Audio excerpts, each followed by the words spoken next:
So kaya mga kapatid, bago po tayo magtapos, naalala ko lang po yung isang bata na nagtanong sa kanyang tatay.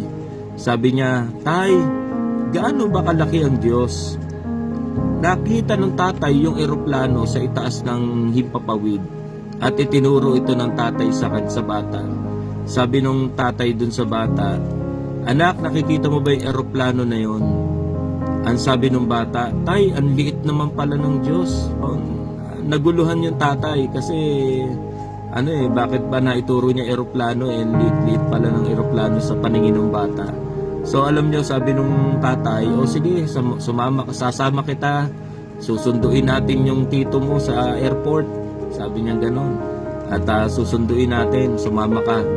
Pagka dating nila sa airport, sabi ng tatay sa bata, "Anak, ito yung eroplano." Nakita niya yung lumalanding na eroplano. At sabi ng bata, "Ha?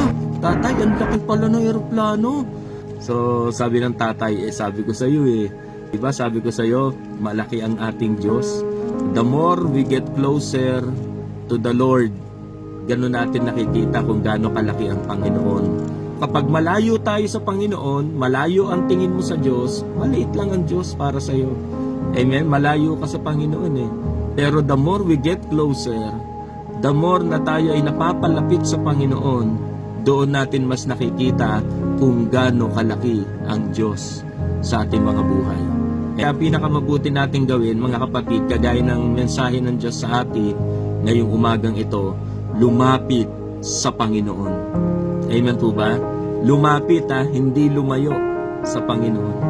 Kaya isang bagay ang kailangan nating gawin para tayo ay magtagumpay sa bawat mga pagsubok sa ating mga buhay, lumapit sa Panginoon at huwag lumayo sa Panginoon. Amen? The more we get closer to the Lord, habang tayo lumalapit sa Panginoon, nakikita natin yung kalakihan ng Diyos. Amen?